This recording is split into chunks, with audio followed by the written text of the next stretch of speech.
అస్సలాము అలైకుం వరహ్మతుల్లాహి వబరకాతుహు. ఈరోజు 3 రకాల గుంత పొంగనాలు తయారు చేస్తున్నాము. ప్లెయిన్వి, వెజిటేబుల్వి, ఎగ్వి చాలా టేస్టీగా ఉన్నాయండి. మీరు కూడా ట్రై చేసి కామెంట్ చేయండి. ముందుగా మినపగుళ్ళు 200 గ్రాములు తీసుకున్నాను. శుభ్రంగా వాష్ చేసుకోవాలి. 4 గంటల ముందు నానబెట్టుకోవాలి. మార్నింగ్ చేసేవారికి నైట్ నానబెట్టుకోవాలి. శుభ్రంగా కడుక్కుని మిక్సీలో వేసుకోవాలి. ముందుగా వాటర్ వేయకుండా గ్రైండ్ చేసుకోవాలి ఒకసారి. రెండోసారి కొద్దిగా వాటర్ వేసుకొని తగినన్ని మెత్తగా రుబ్బుకోవాలి. కన్సిస్టెన్సీ ఇలా ఉండాలి. మెత్తగా రుబ్బుకున్న పిండిని ఒక బౌల్లో తీసుకోవాలి.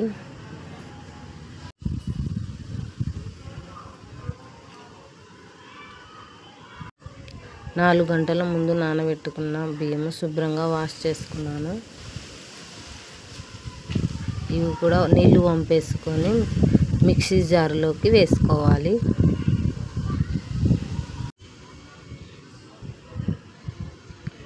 వాటర్ వేసి తగినన్ని మెత్తగా రుబ్బుకోవాలి. ఈ మాత్రం బరకగా ఉండాలి.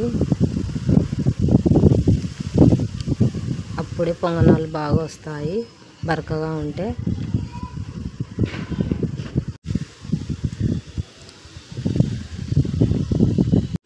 మినపబాళ్ళ పేస్టులో బియ్యం పిండి కూడా వేసుకోవాలి. ఇంకో వాయి కూడా వేసుకుంటున్నాను నేను. ఇవి కూడా బరకగా గ్రైండ్ చేసుకోవాలి. కొద్దిగా వాటర్ వేసుకొని మిక్సీ పట్టుకోవాలి. ఈ మాత్రం బరక ఉంటే చాలు.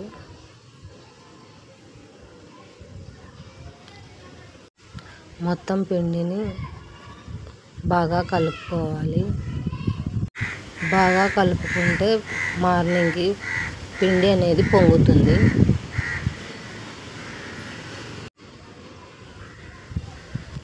మూత మూసి పెట్టాలి. తర్వాత మార్నింగ్ చూడండి, ఈ మాత్రం ఉంది పిండి. తగినంత ఉప్పు వేసుకోవాలి. బాగా కలుపుకోవాలి. ఉప్పు పిండిని అంతా తాకడానికి.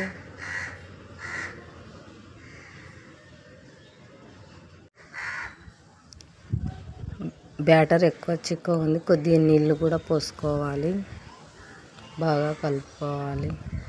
ఉప్పు బ్యాటర్లో కలిసిపోవాలి. శుభ్రంగా కడుక్కున్న 4 మిరపకాయలను సన్నగా కోసుకోవాలి. చిన్నపిల్లలు తినకుంటే మిరపకాయలను స్కిప్ చేయవచ్చు. ఈ మాత్రం సన్నగా కోసుకోవాలి. ఒక ఉల్లిగడ్డను తీసుకొని తీసుకున్న ఉల్లిగడ్డను ఇలా చిన్నగా ముక్కలుగా కోసుకోవాలి.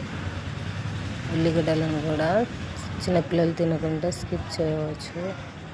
ఈ మాత్రం సన్నగా ఉండాలి. వాష్ చేసుకున్న కొత్తిమీరను కూడా సన్నగా కోసుకోవాలి. చిన్నపిల్లలు తినకుంటే స్కిప్ చేయవచ్చు.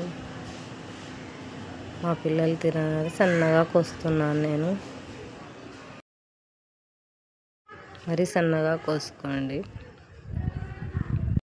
ఈ మాత్రం సన్నగా ఉంటే చాలు. 50 గ్రామ్స్ శనగబెల్లు కూడా 1 గంట ముందు నానబెట్టుకోవాలి. శుభ్రంగా కడుక్కోవాలి. కట్ చేసుకున్న పచ్చిమిర్చి, ఉల్లిగడ్డ, కరివేపాకు బ్యాటర్లో వేసుకోవాలి. నానబెట్టిన శనగబెల్లు కూడా నీళ్ళు వంపి బ్యాటర్లో వేయాలి. ఈ 4 ఐటెంలను బాగా కలుపుకోవాలి. బాగా కలుపుకున్న తర్వాత ఒక ప్యాన్ తీసుకొని వేడెక్కిన తర్వాత నూనె పోసుకోవాలి. ఈ విధంగా ఆయిల్ తక్కువ తిన్నవారు కొద్దిగా వేసుకోవచ్చు. కలుపుకున్న బ్యాటర్ని సగం గుంతల్లోకి వేయాలి. తర్వాత పొంగుతాయి. ఇవి అన్నీ నింపుకున్న తర్వాత మూత పెట్టుకోవాలి. ఆవిరికి కుక్ అవుతాయి. 1 మినిట్ తర్వాత రివర్స్ చేసుకోవాలి. కావాలి అంటే నూనె ఎక్కువ తిన్నవాళ్ళు మళ్ళీ కూడా నూనె పైన చిలకరించవచ్చు. తిప్పిన తర్వాత 1 నిమిషం వరకు మళ్ళీ అలాగే ఉండాలి. ఇది మాత్రం దూరగా ఉంటే చాలు. మంట మీడియం సైజులో పెట్టుకోండి.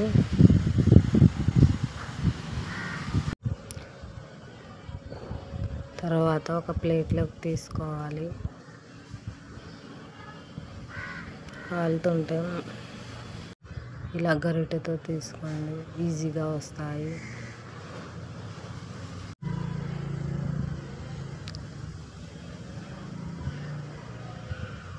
ఎంత పర్ఫెక్ట్గా వచ్చినాయో చూడండి. దాకా చేసినట్టు వెజిటేబుల్ ఇప్పుడు గుడ్డువి చేసుకుందాం. 2 గుడ్లు తీసుకోవాలి. అందులో తగినంత ఉప్పు వేసుకోవాలి. తగినంత కారం వేసుకోవాలి. తగినంత పసుపు వేసుకోవాలి. ఈ మూడింటిని బాగా కలుపుకోవాలి. ఉప్పు, కారం, పసుపు బాగా కలుపుకోవాలి. తర్వాత బ్యాటర్ వేసిన తర్వాత సగం గుడ్డు పోసుకోవాలి. ఇలా మూత పెట్టాలి. మూత తీసిన తర్వాత రివర్స్ చేయాలి. నాకైతే ఎగ్ పొంగనాలు చాలా బాగా వచ్చినాయి. ప్లేట్లోకి తీసుకోవాలి. చాలా టేస్టీ కూడా ఉన్నాయి. టమాటా పచ్చిమిర్చి చట్నీలో ప్లెయిన్వి చాలా టేస్టీగా ఉంటాయి. ఎగ్ కూడా చాలా బాగున్నాయి. మీరు కూడా ట్రై చేయండి. బాయ్.